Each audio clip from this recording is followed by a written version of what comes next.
निरासंसात् पूर्णात् अहमिति पुरा भासयति यत् द्विशाखाम् आशास्ते तदनु च विभक्तुं निजकलां स्वरूपात् उन्मेष प्रसरण निमेष स्थितिजुषः तदद्वैतं वन्दे परमशिवशक्त्यात्मनिखिलम्। विश्वेश्वरानंद विश्वबंधु संस्कृत एवं भारत भारती अनुशीलन संस्थान, पंजाब विश्वविद्यालय साधु आश्रम होशियारपुर, भारतीय शिक्षण मंडलम एवं संस्कृत भारती के शास्त्र रक्षण प्रकल्प के संयुक्त तत्वावधान में आयोजित पतंजल योग सूत्र का व्यास भाष्य के पंक्ति से अध्ययन का आज 53वां पाठ है। इस पाठ हेतु गुरुवर प्रोफेसर कृष्णनाथ शर्मा जी उपस्थित है। हम उनका अभिनंदन करते हैं, स्वागत करते हैं। अन्य सभी भाग ग्रहीताओं का भी हम स्वागत करते हैं, अभिनंदन करते हैं। गुरु जी से निवेदन करते हैं कि वो आज का पाठ प्रारंभ करें। हाँ, धन्यवाद। विश्वेश्वरानंद विश्वबंधु संस्कृत एवं भारत भारती अनुशीलन संस्थान, पंजाब विश्वविद्यालय होशियारपुर, भारत शिक्षण मंडल एवं संस्कृत भारती के शास्त्र रक्षण प्रकल्प के संयुक्त तत्वावधान में हम लोग व्यास भाष्य सहित पातंजल योग सूत्र का अध्ययन कर रहे हैं।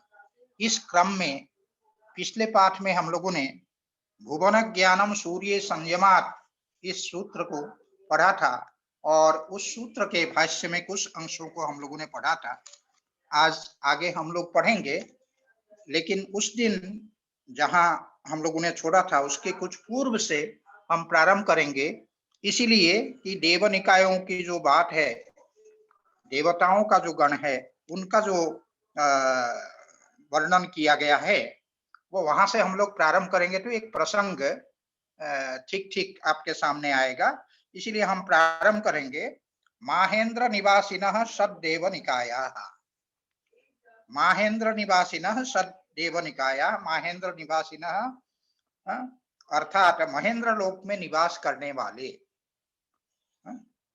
महेंद्र लोक अर्थात जो इंद्र का जो लोक है वो माहेंद्र लोक है। उस माहेंद्र लोक में निवास करने वाले लोग कितने होते हैं? तो कहते सद एव देव निकायाः।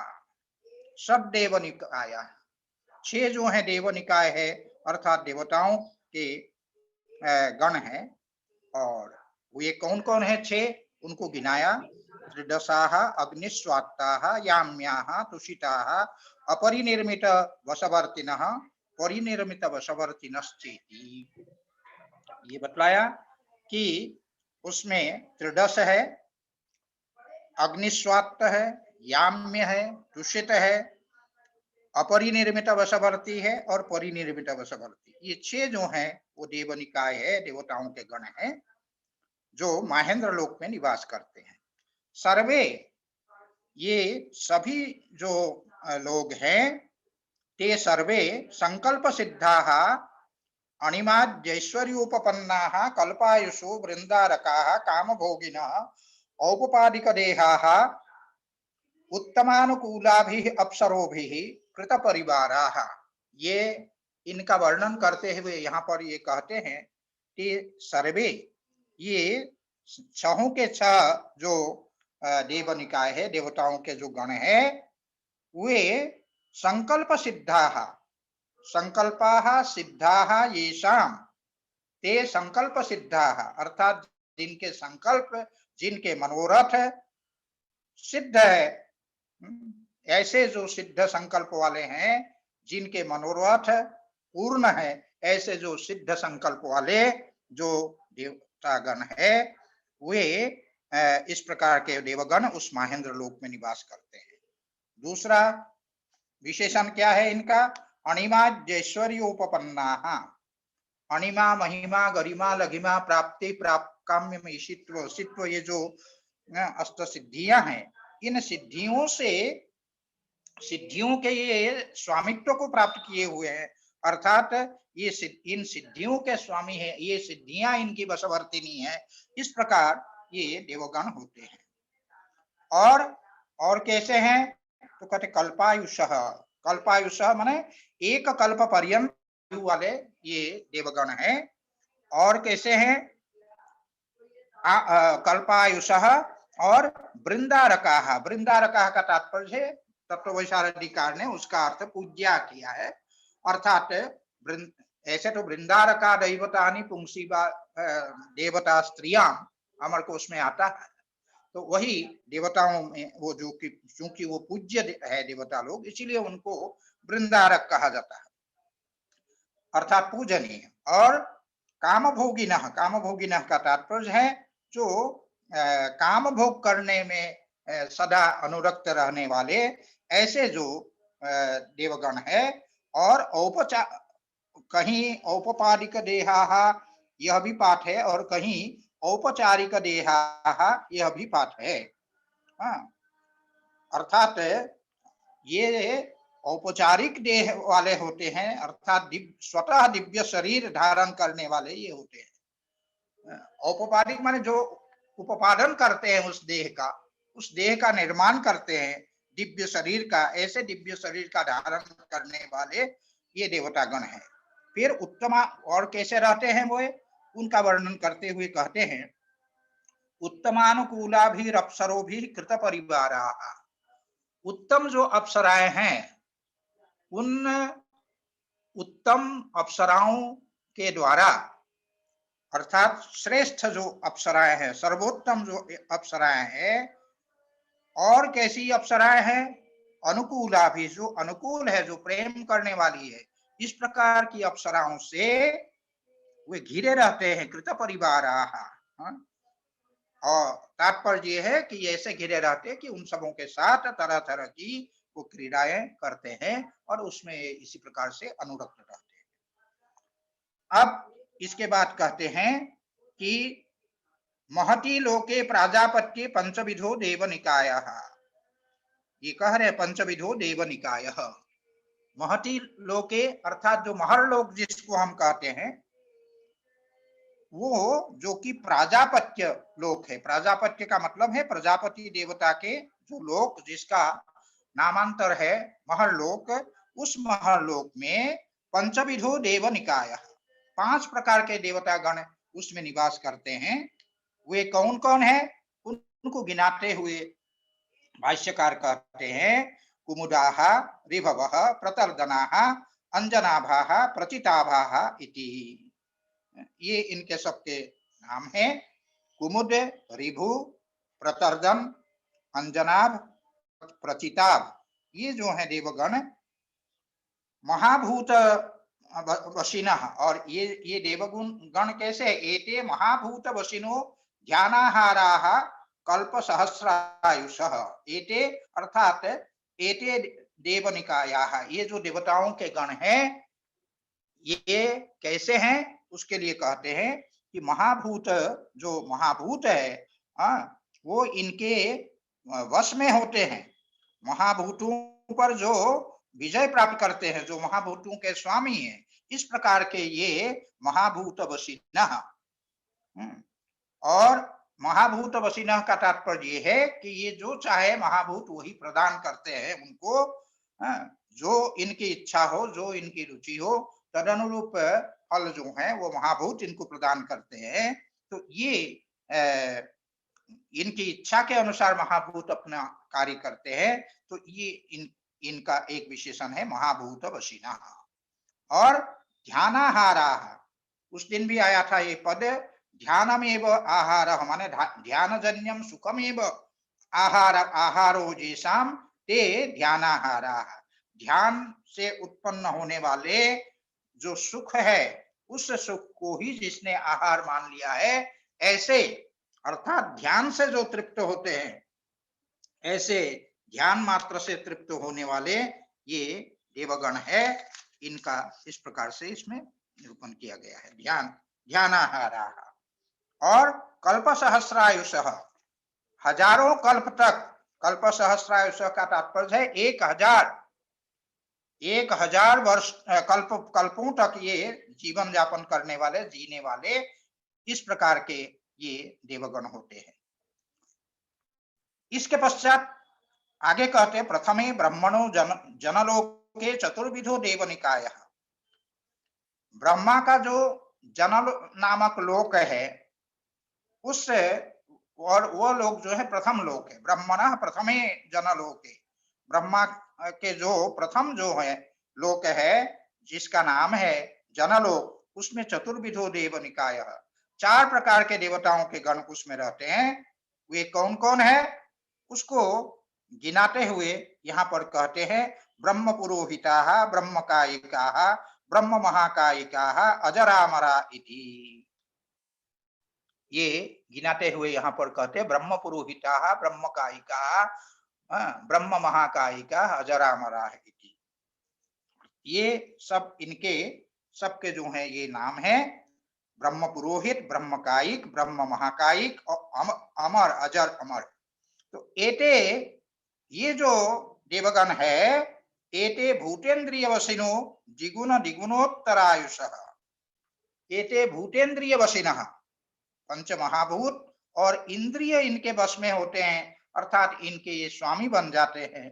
इस प्रकार के ये जिनके वश में इंद्रिय है, जिनके वश में भूत है, तो इस प्रकार से महाभूत और इंद्रियों को जिसने वश में रखा है, इस प्रकार के ये होते हैं। और ये कैसे होते हैं, इनके लिए ये कहा गया है कि हाँ, भूतेन्द्रिय वशिनः द्विगुण द्विगुण द्विगुणोत्तरायुष, द्विगुण द्विगुणोत्तरायुष का तात्पर्य क्या है, क्रमशः दुगुनी दुगुनी आयु वाले ये होते हैं। क्रमशः दुगुनी दुगुनी आयु का तात्पर्य क्या है कि जो ब्रह्म पुरोहित होते हैं, उन ब्रह्म पुरोहितों की आयु जो है 2000 कल्प है, और जो ब्रह्म कायिक जो है, ब्रह्म पुरोहित से दुगुनी आयु उनकी होती है, अर्थात 4000 कल्प आयु वाले होते हैं ब्रह्मकायिक। उसके बाद जो महाकायिक है वो उससे दुगुनी, अर्थात 8000 कल्प उनकी आयु है। और जो अमर होते हैं उनके 16000 कल्प वो होते हैं। हाँ, ये इस प्रकार से दुगुनी दुगुनी उनकी जो है वो आयु होती है। द्वितीय तपसी लोके त्रिविधो देव निकाय, द्वितीय जो तपोलोक है, उस तपोलोक में त्रिविधो देव निकाय, 3 प्रकार के देवताओं का जो समूह है वो निवास करते हैं।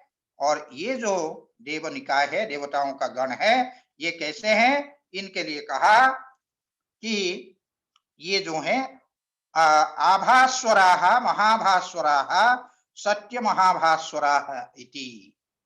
ये आभास्वराः अर्थात अत्यंत शुभ्र ये वर्ण वाले, इस प्रकार से आभास्वराः, और महाभास्वराः, फिर सत्य महाभास्वराः, इस प्रकार इनके ये नाम होते हैं। एते भूतेन्द्रिय प्रकृति वशिनो द्विगुण द्विगुणोत्तरायुषः, और ये जो देवनिकाय है, ये जो देवता गण है, इनके वश में होते हैं महाभूत और इंद्रिय और प्रकृति, ये तीनों इनके वश में है, ये तीनों के ये स्वामी हैं। और इनकी जो आयु है वो द्विगुण द्विगुणोत्तर आयुष, जो उत्तर उत्तर है, बाद बाद के जो है उनकी जो आयु है वो द्विगुणित है, द्विगुणित है। यहाँ तात्पर्य है, हम लोगों ने जैसे अमरों तक का ये पढ़ा था कि उनका जो है 16000 कल्प आयु है अमरों की आयु, उसी क्रम में ये जो आभास्वर है इनकी आयु उससे दुगुनी, अर्थात 32000 कल्प, और महाभास्वरों की आयु उससे दुगुनी, अर्थात 64000 कल्प, और सत्य महाभास्वरों की जो आयु है वो 1,28,000 कल्प उनकी आयु होती है। इस प्रकार एक से जो उत्तर वाले हैं अर्थात बाद वाले हैं, उनकी आयु द्विगुणित आयु होती है, 2-2 गुनी आयु उनकी होती है। और ये जो होते हैं सर्वे ध्यानाहाराः ऊर्ध्वरेतसः ऊर्ध्वम अप्रतिहत ज्ञानाः अधर भूमिषु अनावृत ज्ञान विषयाः, ये कह रहे हैं एते सर्वे, ये सभी के सभी ये कैसे होते हैं, ध्यानाहाराः, ध्यानाहारा हम लोग पहले अर्थ जान चुके हैं, ध्यान मात्र जिनके जो है आहार है, ध्यान से प्राप्त जो सुख है वही जिनका आहार है।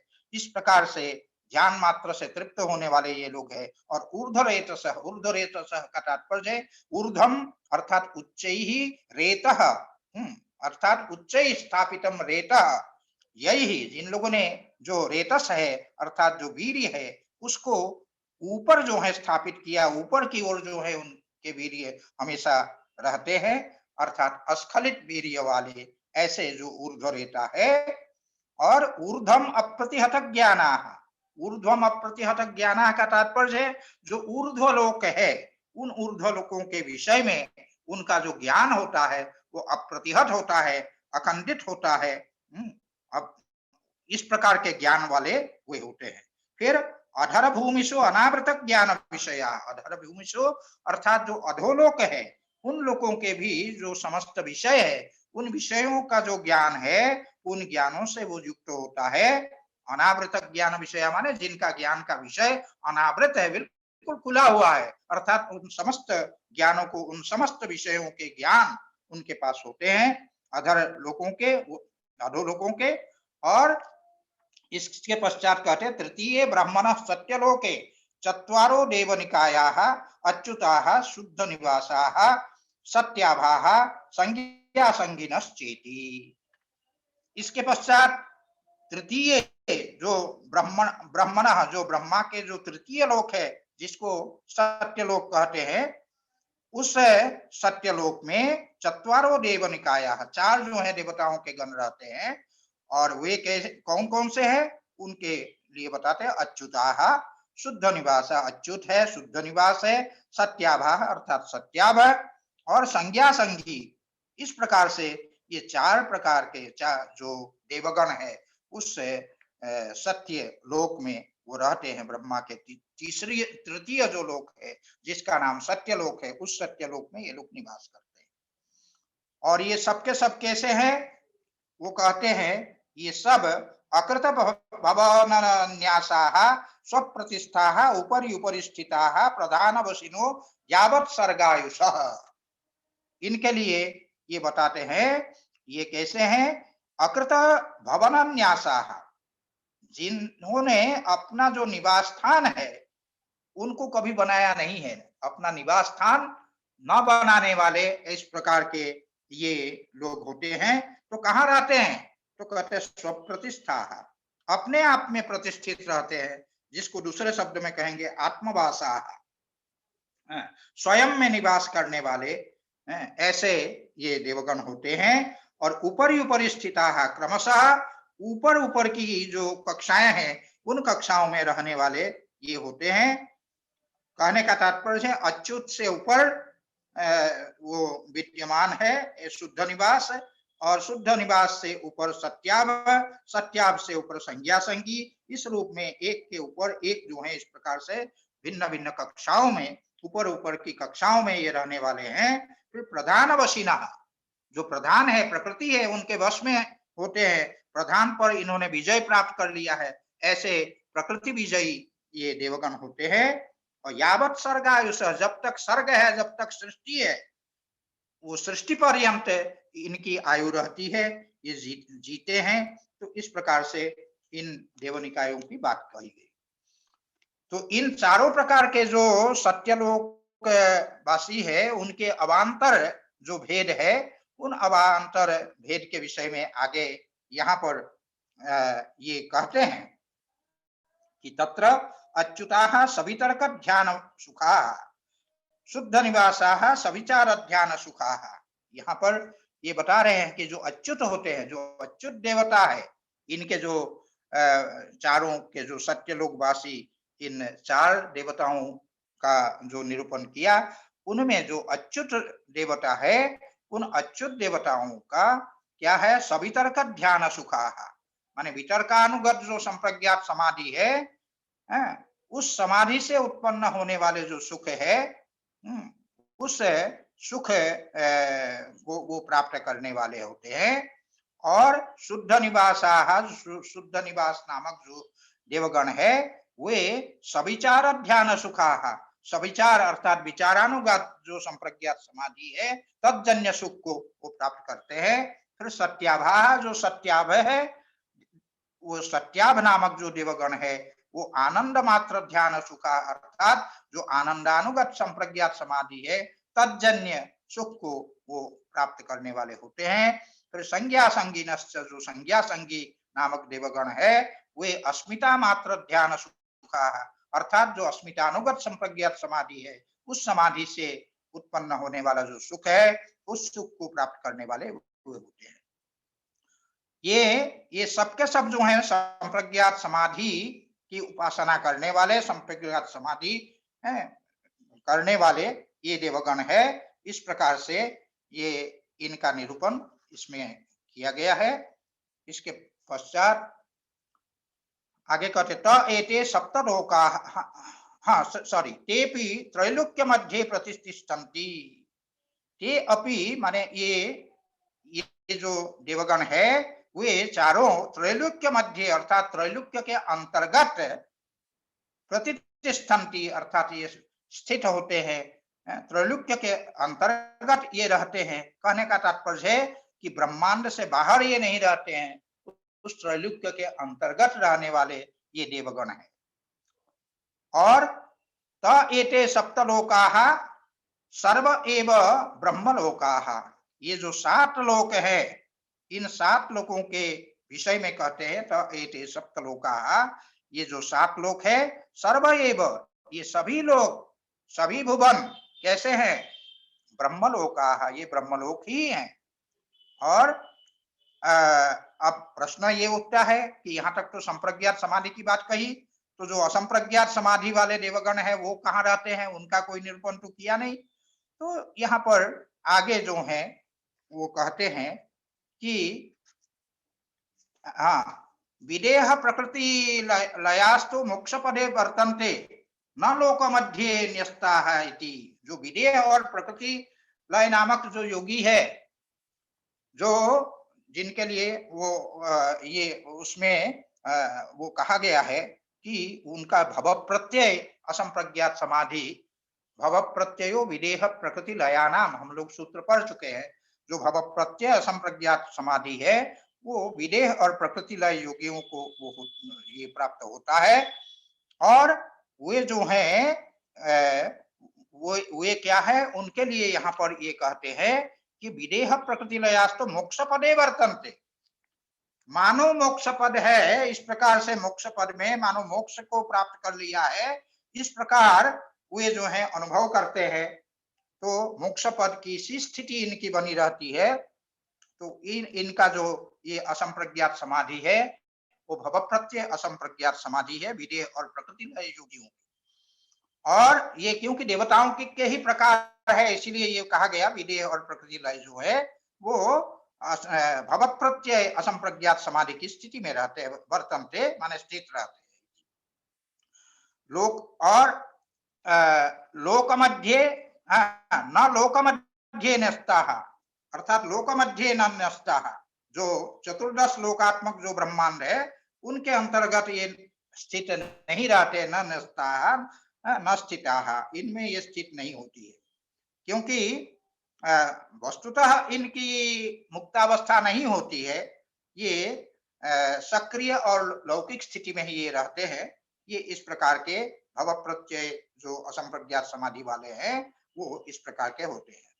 और आगे कहते हैं एतत् योगिनां साक्षात् कर्तव्यं सूर्यद्वारे संयमं कृत्वा ततो अन्यत्रापि एवं तावत् अभ्यसेत् यावत् इदं सर्वं दृष्टमिति। यहाँ पर ये कहते हैं कि इस प्रकार से ये जो है एतत् योगिना अर्थात योगियों के द्वारा सूर्य द्वारे अर्थात सूर्य मंडल का जो अग्रभाग है, द्वार शब्द का अर्थ हम लोग पहले कर चुके हैं कि सूर्य का द्वार अर्थात सूर्य मंडल का जो अग्रभाग है उसमें संयमम कृत्वा अर्थात धारणा ध्यान और समाधि करके वो ततो अन्यत्रापि अर्थात सूर्य द्वार के अतिरिक्त उन पदार्थों में भी वो संयम करके भुवन ज्ञान प्राप्त उनको करना चाहिए।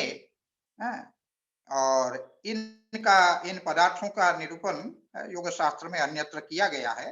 तो इस प्रकार से एवं तावत, इस प्रकार जो भुवन साक्षात्कारी यह जो संयम है तब तक इसको करना चाहिए जिस संयम से भुवन का साक्षात्कार होता है, भुवन का ज्ञान होता है, उस संयम को कब तक करना चाहिए? कहते तावत, तब तक जो है अभ्यसेत, तब तक इसका अभ्यास करना चाहिए, यावत अर्थात जब तक इदम सर्वम, ये जो समस्त भुवन है, इदम सर्वम भुवनम, ये जो समस्त भुवन है वो ये समस्त भुवन जब तक दृष्टम अर्थात दृष्टम न स्यात्, जब तक ये दृष्ट ना हो जाए तब तक जो है ये इसका अभ्यास करना चाहिए। इस प्रकार से सूर्य संयमात भुवन ज्ञानम, सूर्य में संयम करने से भुवन ज्ञान होता है। इस प्रकार ये सूत्र जो है हम लोग का पूरा हुआ। इसके पश्चात आगे की जो सिद्धि है, संयम से होने वाली सिद्धि, उसको बता रहे हैं। चंद्रे तारा व्यूह ज्ञानम, चंद्रे अर्थात जो चंद्रमा है, उस चंद्रमा में संयम करने से, उसमें संयमात, उसमें अगर कोई योगी संयम करते हैं तो तारा व्यूह ज्ञानम, ताराणाम व्यूह अर्थात समूह, इति तारा व्यूह तस्य ज्ञानम, ताराओं का जो समूह है उन तारा के समूह का ज्ञान योगी को जो है होने लगता है। किससे? चंद्रमा में संयम करने से। अब कुछ लोगों ने हठयोग को ध्यान में रखते हुए उसके प्रभाव से यहाँ चंद्रमा का जो अर्थ है, चंद्रमा में संयम करने से का जो अर्थ है वो कहते हैं तालु के मूल में स्थित जो चंद्रबिंब है उसमें संयम करने से, ऐसा कुछ लोग कहते हैं। और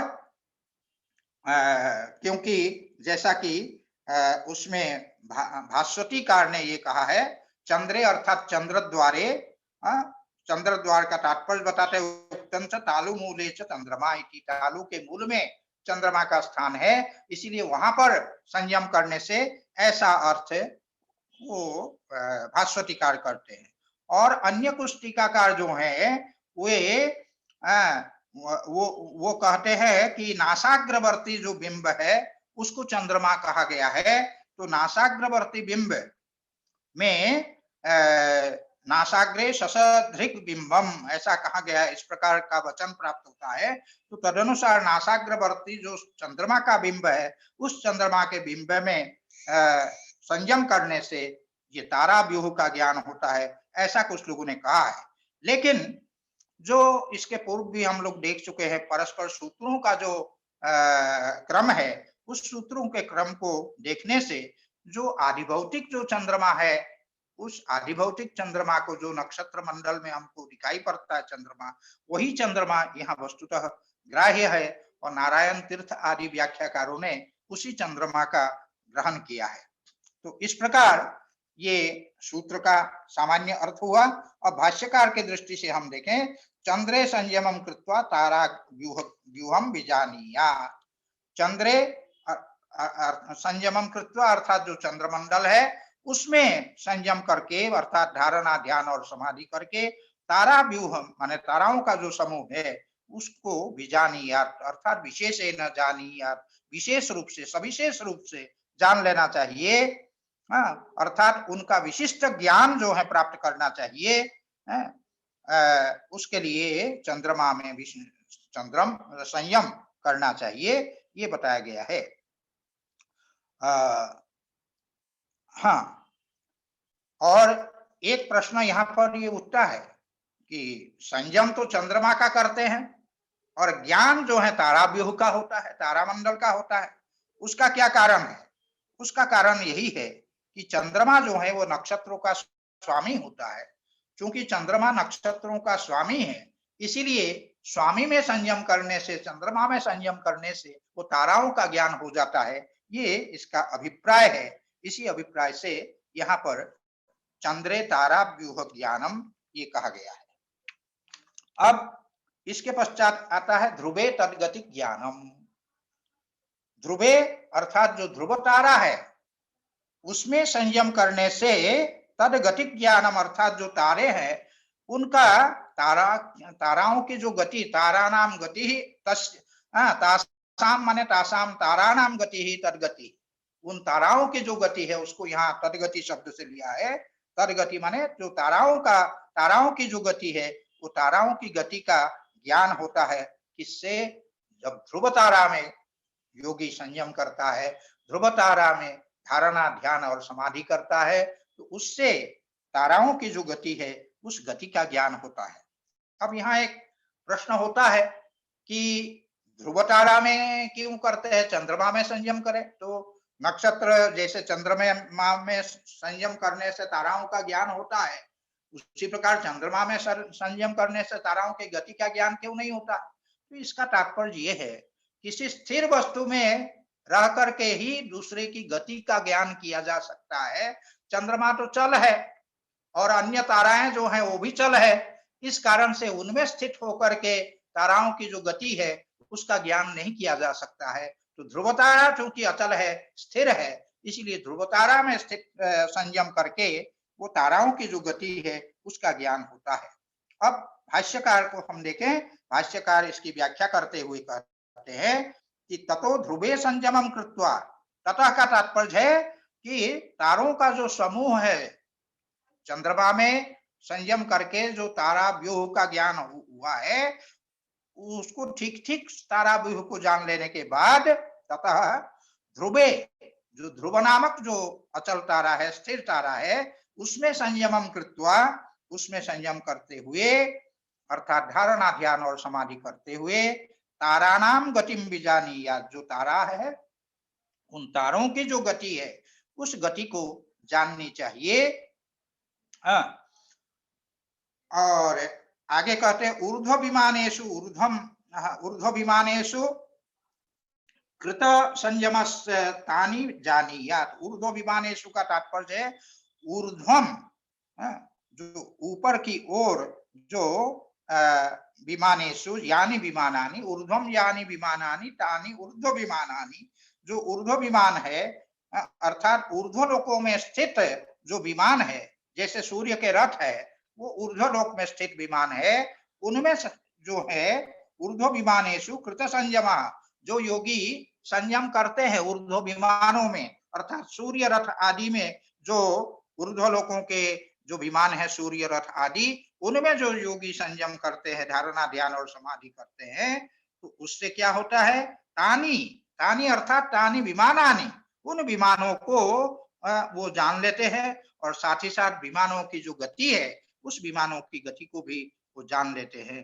तो इस प्रकार से अंतरिक्ष लोक और स्वर्गलोक के जो पदार्थ है उनकी गति और स्थिति का ज्ञान किस प्रकार से होता है संयम से, उन संयमों के बारे में यहाँ तक बतलाया गया। अब यहाँ तक तो ये बाह्य सब था जिन पर संयम किया गया, आदि भौतिक जो है, आदि दैविक वो जो है पदार्थ थे, उन पर संयम करने से ये सिद्धियां प्राप्त होती, ये कहा गया।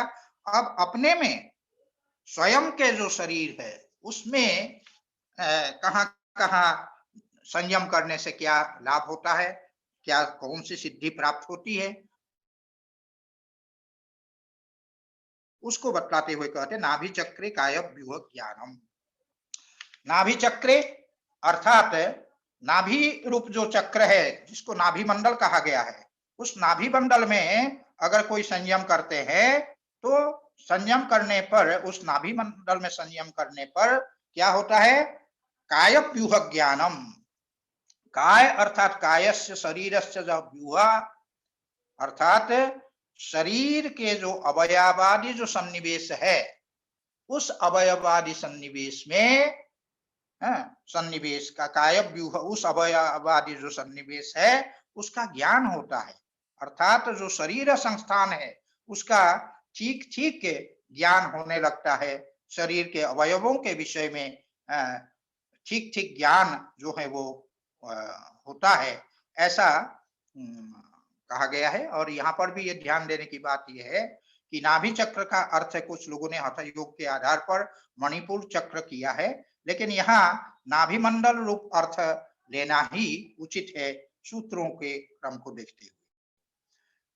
भाष्यकार इसकी व्याख्या करते हुए कहते हैं नाभि चक्रे संयमम कृत्वा काय व्यूहम विजानीयात्। नाभि चक्रे वही जो नाभि मंडल है उसमें संयमम संयमम कृत्वा अर्थात उसमें संयम करके धारणा ध्यान और समाधि करके जो योगी है वो कायव्यूहम अर्थात शरीर की जो रचना है, शरीर की जो संपूर्ण रचना है, शरीर के अवयवों की जो रचना है, अंग प्रत्यंगों की जो रचना है, उसको बीजानी या ठीक ठीक से जान लेता है। देखिए आजकल जहां जहां योग की शिक्षा होती है वहां वहां एनाटॉमी पढ़ाया जाता है। हाँ, और जो शरीर में कहाँ कहाँ क्या है उन सारी चीजों को बतलाया जाता है। शरीर की रचना किस प्रकार से हुई है उसके संदर्भ में बतलाया जाता है। देखिए हमारे प्राचीन काल में भी हमारे योग सूत्र में भी ये कहा गया है कि उसमें जो है ये जो हमारे शरीर के जो अवयव है, शरीर संस्थान है, उनका अवयवों का जो समूह है, उनको उनका ज्ञान नाभि चक्र में संयम करके होता है। ये अपने यहाँ भी बताया गया है। तो नाभि चक्रे संयमम कृत्वा कायव्यूहम बीजानीयात्, और कायव्यूह के अंतर्गत ये सब क्या क्या चीजें हैं उनको बतलाते हुए आगे ये कहते हैं कि शरीर के उपादान भूत जो हैं वो ये चीजें हैं, क्या क्या है, वात पित्त श्लेष्मान, वात पित्त श्लेष्मान त्रयो दोषा सन्ति। आयुर्वेद में भी इनको त्रिदोष शब्द से कहा गया है। वात पित्त और श्लेष्म माने जो कफ है, वात पित्त और श्लेष्म अर्थात जो कफ है, ये त्रयो दोषा सन्ति, ये शरीर के ये तीन प्रकार के दोष बतलाए गए हैं। इनको तीन धातु शब्द से भी वो कहते हैं। तो ये जो है शरीर के अंतर्गत ये सात कुल मिलाकर के शरीर के उपादान भूत सात जो है धातुएं हैं, उन सात धातुओं का वर्णन यहाँ पर कहते हैं धातव सप्त। जो शरीर की धातुएं हैं वो सात है। वो सात क्या क्या है क्रमशः गिनाते हैं। त्वग, लोहित, मांस, स्नायु, अस्थि, मज्जा, शुक्राणी।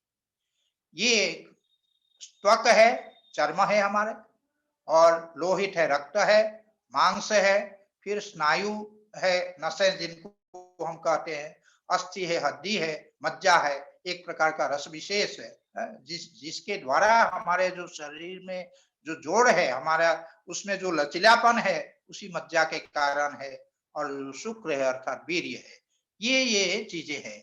यहाँ पर कहते हैं पूर्वम पूर्वम एषाम बाह्यम इति एष विन्यासः। तो इनका क्रम बतलाते हैं कि हमारे शरीर में किस क्रम से ये रहते हैं। आप ध्यान दीजिए, सबसे बाहर जो है वो जो है पूर्व पूर्वम एषाम बाह्यम, एषाम पूर्वम पूर्वम, इनके जो पूर्व पूर्व है वो बाहर की ओर है, शरीर के बाहर की ओर है। तो सबसे पहले यहाँ प्रारंभ किया त्वक से, इसका मतलब त्वक सबसे बाहर है। जो आप सभी लोग जानते हैं कि शरीर में जो चर्म है वो सबसे बाहर है, तो इसीलिए वो त्वक जो है वो सबसे बाहर है। और उसके भीतर जो है वो लोहित है अर्थात रक्त है, उसके भीतर जो है मांस है, उसके भीतर स्नायु है अर्थात नस है, उसके भीतर अस्थि है, उसके भीतर मज्जा है, फिर उसके भीतर शुक्र है। इस प्रकार से शुक्र से बाहर मज्जा, उल्टे क्रम से अगर हम चले, जो वीर्य है उससे बाहर मज्जा, मज्जा से बाहर अस्थि, अस्थि से बाहर स्नायु, स्नायु से बाहर मांस, मांस से बाहर लोहित, लोहित से बाहर त्वक। तो ये क्रम है, इसीलिए कहा पूर्वम पूर्वम ईशाम बाह्यम इति एष विन्यास। ये जो है इन सप्त धातुओं का ये विन्यास है। सप्त धातुओं की स्थिति इस प्रकार से जो है हमारे शरीर में है, इसको इसमें बतलाया गया है। अब इसके आगे कहते हैं कंठकूपे क्षुत पिपासा निवृत्ति। कंठकूपे क्षुत पिपासा निवृत्ति, कंठकूप में अगर कोई संयम करते हैं, कंठकूप में संयम करने से, कंठकूप कहते हैं कंठे अर्थात गले, कूपः इव कूपः, गले में एक कूप की भांति, एक कुएं की भांति, एक जो गर्ताकार प्रदेश है, एक गड्ढे की भांति जो स्थान है, उसको कहते हैं कंठकूप। ये उसमें अगर कोई संयम करता है, उस कंठकूप में, उस गर्ताकार स्थान में उस अगर कोई संयम करता है, वो संयम, उसमें संयम करने से क्या होता है? क्षुध पिपासा निवृत्ति, क्षुधा और पिपासा उसकी निवृत्ति होती है। अर्थात भूख और प्यास ये योगी को नहीं लगते हैं। जब तक चाहे तब तक योगी बिना खाए पिए रह सकते हैं, ये स्थिति होती है। हम लोगों ने जैसे विभिन्न ग्रंथों में, पुराण आदि में, रामायण महाभारत आदि में तपस्वियों को तप करते हुए हजारों वर्षों तक बिना खाए पिए तपस्या करते हुए जो वर्णन हम लोगों को प्राप्त होता है, वो कोई मिथ्या नहीं है। वे इस प्रकार के योगी होते थे कि उतने दिनों तक वो बिना खाए रह सकते थे, क्योंकि वो जैसा कि बताया गया कि योगी अगर कंठकूप में संयम करता है तो क्षुधा और पिपासा की निवृत्ति हो जाती है, भूख और प्यास मिट जाती है, तो जब तक चाहे तब तक बिना खाए पिए भी रह सकते हैं। तो यही इसमें बताया गया। कंठकूपे अर्थात गले के नीचे की ओर, कंठ के नीचे की ओर जो गड्ढे के आकार में प्रदेश है, उसमें संयम करने से ये क्षुधा और पिपासा की निवृत्ति होती है। इसी का वर्णन, कंठकूप का वर्णन करते हुए भाष्यकार कहते हैं, जिह्वायाः अधस्तात् तंतुः, जिह्वाया अधस्तात् अर्थात जिह्वा के नीचे, जिह्वा के जो मूल भाग है, उस मूल भाग में तंतुः, तंतुः का तात्पर्य होता है तंत्री, जिसको हम अंग्रेजी में वोकल कॉर्ड बोलते हैं, तो वो जिह्वा सूत्र है। तो वो जो है, वो जो तंतु है, उसके नीचे कंठ, उसके ठीक नीचे जो है क्या है? जिह्वा तंतु के नीचे कंठ है। जिह्वा तंतु के नीचे वो कंठ है, तंतु ततो अधस्तात् कंठ, उसके नीचे कंठ है। और ततः अधस्तात् कूपः, उसके नीचे वो कूप है। जैसा कि हमने कहा, कूप के समान अर्थात एक कुएं के समान जो गर्ताकार है, जो गड्ढा सा है, उसको हम कहते हैं कंठकूप। तत्र संयमात, उसमें अगर कोई योगी संयम करते हैं उस कंठकूप में, उससे क्या होता है? क्षुध पिपासे न बाधेते, क्षुधा और जो पिपासा है, भूख और जो प्यास है, वे योगी को बाधित नहीं करते हैं। उससे योगी को किसी प्रकार का कष्ट नहीं होता है कि उन्होंने खाया नहीं, उन्होंने पिया नहीं, उसके कारण उनको किसी प्रकार का कष्ट हो, ये बात नहीं है। क्षुधा और पिपासा उनको बाधित करने में सक्षम होते हैं, क्षुधा और पिपासा नहीं लगती है। ये योगियों के बारे में बताया गया। इस संयम का ये परिणाम है, इस संयम का ये फल है। और कूर्मनाड्याम स्थैर्यम, कूर्मनाड्याम का तात्पर्य है जो कूर्माकार, कूर्म कहते कछुआ को, उस कछुआ के आकार का, कच्छप के आकार का, आकार की जो नाड़ी है, उसमें किए गए जो संयम है, उसमें संयम करने से क्या होता है? स्थैर्यम अर्थात स्थिरता की सिद्धि होती है। कूर्माकार जो नारी है, कच्छपाकार जो नारी है, उस नारी में अगर कोई संयम करते हैं योगी, तो क्या होता है? स्थिरता आती है, स्थिरता की सिद्धि होती है। और यह जो कूर्माकार नारी है, वो उरस्थल में, शरीर में, शरीर के अंदर वो विद्यमान होती है, ऐसा शास्त्रों में वर्णन है। तो इस उसमें संयम का यही लाभ है, स्थैर्य लाभ होता है, स्थिरता का लाभ होता है। तो इसीलिए कहा कूर्मनाड्याम स्थैर्यम, कूपाद अधः उरसी कूर्माकारा नारी, यही बताया। कूपात अधः, वो जो कंठकूप बतलाया गया है, उस कंठकूप के नीचे जो उरस है, जो हृदय स्थल है, उसमें कूर्माकारा नारी, कूर्म के आकार का, कछुआ के आकार का, आकार की वो नारी होती है। तस्याम कृत संयम, उसमें अगर कोई संयम करता है योगी, तो वो योगी स्थिरपदम लभते, स्थिरपदम अर्थात स्थिरम च तत्पदम च इति स्थिरपदम, अर्थात जो स्थिर अवस्थिति है, जो अच्युत अवस्थिति है, उस अच्युत अवस्थिति को प्राप्त करते हैं। योगी अपने उससे ध्यान से कहीं च्युत नहीं होते हैं, तो ये स्थिति होती है। तो स्थिरपदम लभते। तो इस प्रकार ये बतलाने के पश्चात आगे एक उदाहरण देकर के कहते हैं कि किसके जैसे स्थिर, तो कहते हैं यथा सर्पो गोधा चेती। जैसे सर्प होता है, सांप होता है, और जो गोधा जिसको गोह बोलते हैं, तो उनके जैसे यथा सर्पो यथा गोधा च इति। जिस प्रकार से सांप, जिस प्रकार से गोधा स्थिर होता है, उस प्रकार से आप कहेंगे कि सांप कहाँ स्थिर होता है। सांप की जो स्थिरता है वो तब पता लगती है जब वो गर्त में प्रवेश करने लगता है। आप अगर उसका पूंछ पर पकड़ करके खींचना शुरू करें, कितनी भी ताकत लगाए, उसको बाहर नहीं निकाल सकते हैं। उसकी स्थिरता तब समझ में आती है। और जो गोधा है, गो है, इसका उपयोग तो प्राचीन काल में युद्ध इत्यादि में भी किया करते थे। जैसे पहाड़ पर चढ़ना है, पहाड़ पर कैसे चढ़ेंगे, बिल्कुल खड़ी जो स्थिति है, बिल्कुल खड़ा खड़ा पहाड़ है, उस चट्टान में कैसे जो है कोई व्यक्ति चढ़ सकता है। और कोई ऊपर जाकर पहले रस्सी बांधे, कोई खूंटा गाड़े और वहां रस्सी बांधे, तब उस रस्सी को लटकाए तो उस रस्सी के सहारे ऊपर चढ़े। तो इसके लिए प्राचीन काल में क्या करता, आजकल तो अलग अलग टेक्नोलॉजी निकल आई है, लेकिन प्राचीन काल में जो गोधा है, गो है, उसको रस्सी उसमें बांध करके उसको जो है ऊपर फेंक देते थे। जब ऊपर वो पहुंचता था, वो चट्टान को पकड़ करके वो स्थिर हो जाता था। अब उसकी जो रस्सी है नीचे है, उसके सहारे सैनिक जो है ऊपर तक चढ़ जाते थे। तो ये इस प्रकार का उपयोग सेनाएं जो है किया करती थी, गोधा का उपयोग। वो गोधा की स्थिरता इस प्रकार की होती है, इसीलिए कहा यथा सर्पो गोधा च इति। इसके बाद सूत्र आता है मूर्धत ज्योतिषी सिद्ध दर्शनम। मूर्धत ज्योतिषी अर्थात मूर्धा में स्थित जो ज्योति है, उसको कहते हैं मूर्धत ज्योति। अर्थात मूर्धा में स्थित जो प्रकाश है, उस प्रकाश को कहते हैं मूर्धत ज्योति।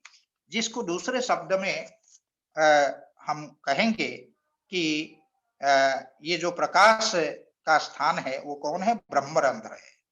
तो ब्रह्मरंध्र ही यहाँ पर जो मूर्धत ज्योति है, वो मूर्धत ज्योति शब्द से उसी ब्रह्मरंध्र को कहा गया है। उसमें वो प्रकाश होता है, तो इसीलिए वो जो उसमें प्रकाश है ब्रह्मरंध्र में, उस मूर्धत, उसी को मूर्धत ज्योति शब्द से कहा गया है। उसमें अगर कोई योगी संयम करते हैं, अर्थात धारणा, ध्यान और समाधि करते हैं, तो सिद्ध दर्शनम अर्थात सिद्धानाम देवयोनि विशेषानाम, जो सिद्ध है, जो देवयोनि विशेष है, और सामान्यतः लौकिक जनों के लिए जो अदृश्य है, जिनको सामान्यतः हम नहीं देख सकते हैं, हमारे लिए जो सिद्ध लोग अदृश्य है, ऐसे अदृश्य जो सिद्ध लोग है, वो अदृश्य सिद्ध लोगों को क्या करते हैं, दर्शनम, उनका साक्षात्कार कर लेते हैं, उनका दर्शन कर लेते हैं। दर्शनम माने साक्षात्कार, उनका साक्षात्कार योगी को हो जाता है।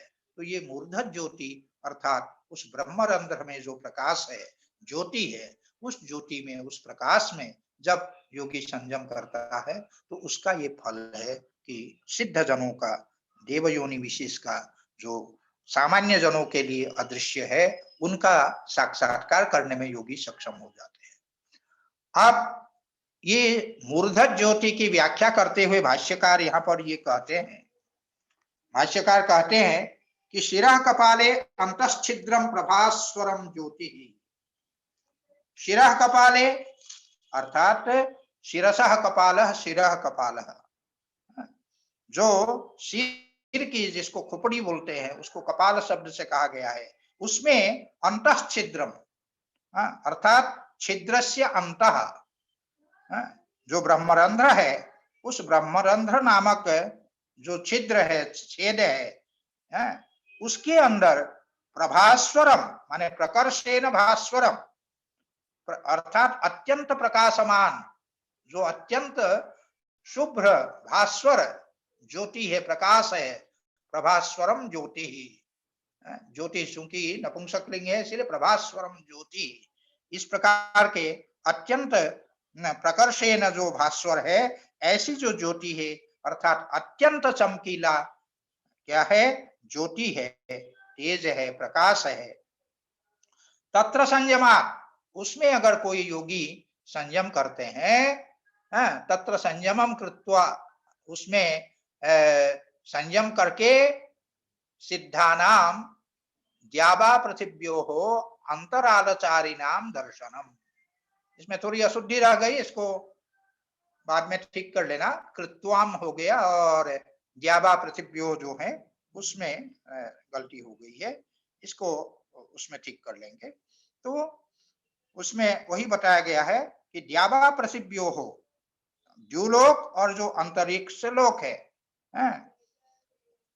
ये जो है द्युलोक और अंतरिक्ष लोक और पृथ्वी जो मंडल है, इनके अंतरालचारिणाम, इनके अंतराल में अर्थात इनके मध्य में जो विचरण करने वाले जो लोग हैं, अंतराले अर्थात मध्य, चरितुम अर्थात विचरितुम शीलम येषाम ते अंतरालचारिणः, तेषाम अंतरालचारिणाम, इनके बीच में द्युलोक, अंतरिक्ष लोक और पृथ्वी मंडल में, पृथ्वी लोक में विचरण करने वाले जो लोग हैं, बीचों बीच उनके अंतराल में विचरण करने वाले जो है, ऐसे जो सिद्ध है, ऐसे सिद्धानाम, ऐसे सिद्ध लोगों का क्या होता है, दर्शनम, उनका दर्शन हो जाता है। अर्थात यहाँ भी वही है, ऐसे सिद्ध है, ऐसे अदृश्य लोग हैं, ऐसे अदृश्य जो सिद्ध लोग हैं, उनका दर्शन करने में योगी जो है वो सक्षम होते हैं। कब? मूर्धत ज्योतिषी संयमात, मूर्धत ज्योति अर्थात उस ब्रह्मरंध्र में स्थित प्रकाश में जब संयम करते हैं तो उससे ये सिद्धि उनको प्राप्त होती है। आगे कहते प्रातिभाग बा सर्वम, हाँ, जो प्रातिभक ज्ञान है उससे सब कुछ ज्ञान प्राप्त हो जाता है, सब कुछ जान लेता है, सब कुछ जानने में योगी जो है वो सक्षम हो जाता है। प्रातिभाग बा सर्वम, प्रतिभा जो है वो विवेकजक ज्ञान है। तो ये इससे इस प्रकार का जो प्रतिभा ज्ञान है, उस प्रतिभा ज्ञान के उदित होने पर उससे क्या होता है, सर्वम माने सब कुछ जान लेता है। सब कुछ जानने का तात्पर्य क्या है कि संसार के जितने पदार्थ है उन समस्त पदार्थों का ज्ञान इस प्रातिभा से है। प्रातिभा शब्द का अर्थ हुआ प्रतिभाया इदमिति प्रातिभम, प्रतिभा एक प्रकार का ज्ञान है, उस ज्ञान जो स्वतः स्फूर्त होती है वो प्रतिभा। साहित्य शास्त्र में नवनवोन्मेषशालिनी बुद्धि प्रतिभा कहा गया है।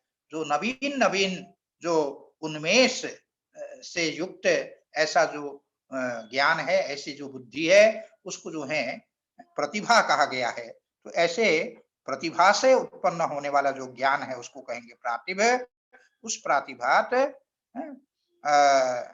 की अर्थात जो विवेकजक ज्ञान है उसके उदित होने से ये जो है क्या होता है, ये उससे सर्वम माने सभी कुछ, सब कुछ जो है जान लेता है। सर्वम जानाति, सब कुछ जान लेने में योगी सक्षम हो जाता है। इसकी व्याख्या करते हुए भाष्यकार ये कहते हैं प्रातिभम नाम तारकम, ये प्रातिभक ज्ञान है क्या, प्रतिभाया इदम, उस प्रतिभा से उत्पन्न होने वाला ये जो है जो प्रातिभा ज्ञान है उसका स्वरूप क्या है, उसका नाम क्या है। तो कहते हैं प्रातिभम नाम तारकम, अर्थात प्रातिभ ज्ञान का ही दूसरा नाम तारक ज्ञान है। वो जो तारक ज्ञान क्यों कहा जाता है, तारयति दुखम अज्ञान जनानिति तारकम, जो दुख में निमग्न संसार के जो लोग हैं उनका तारण करने वाले, उनका उद्धार करने वाले जो ज्ञान है उस ज्ञान का नाम है तारक ज्ञान। और वह जो तारक ज्ञान है वो तद विवेकजस्य ज्ञानस्य पूर्व रूपम, जो विवेकज ज्ञान है, विवेक से उत्पन्न होने वाला जो ज्ञान है, उसके ठीक पूर्व ये प्रतिभा या तारक ज्ञान वो उत्पन्न होता है।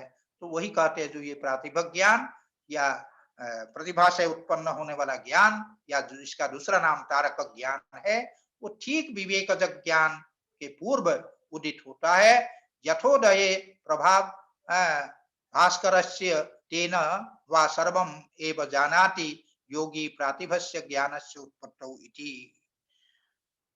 इसके लिए ये कहते हैं कि यथा, जिस प्रकार से भास्करस्य उदये अर्थात सूर्य से उदये, सूर्य के उदित होने के प्रसंग में प्रभा अर्थात जो उषः कालीन जो प्रकाश है, सूर्य का जो सूर्य अब उदित होने वाला है, उसके ठीक पूर्व उषः कालीन एक प्रकाश होता है। तो वो जो उषः कालीन प्रकाश है वो सूर्य का एक प्रकार से पूर्वाभास कराने वाला वह प्रकाश होता है सूर्य का, कि अब सूर्य उदित होने वाला है। जहां उषः कालीन प्रकाश दिखा, हम अनुमान कर लेते हैं कि अब सूर्य उदित होने वाला है। तो ये जो है उसको वही कहा कि भास्कर से उदये, जिस प्रकार सूर्य के उदित होने पर प्रभा, वो जो प्रभा है अर्थात उषः कालीन जो प्रकाश है, उसी के समान ये भी पूर्वाभास कराने वाला है कि अब विवेकजक ज्ञान उदित होने वाला है। विवेकजक ज्ञान का पूर्वाभास कराने वाला ये प्रातिभक ज्ञान होता है। तेन वा सर्वमेव जानाति योगी, उसके द्वारा क्या होता है, सर्वमेव जानाति, उसमें संयम करने से जो योगी है, माने संयम नहीं, उसको जान लेने से, उस प्रातिभक ज्ञान से क्या हो जाता है, सर्वमेव जानाति योगी, योगी जो है सभी पदार्थों को जान लेता है। तो कब जान लेता है, जब प्रातिभक ज्ञान उदित होता है, वो प्रतिभक ज्ञान की उत्पत्ति होने पर। यही कहते हैं प्रातिभस्य ज्ञानस्य उत्पत्तो। प्रातिभ ज्ञान जब उत्पन्न हो जाए, अर्थात वो तारक ज्ञान जब उत्पन्न हो जाए, तब योगी सब कुछ जान लेता है, सब कुछ जानने में सक्षम हो जाता है। आज का पाठ यही हम रखते हैं, समय हो चुका है। आगे का पाठ हम लोग मंगलवार को करेंगे। जी गुरु जी। जी, किसी की कोई जिज्ञासा है?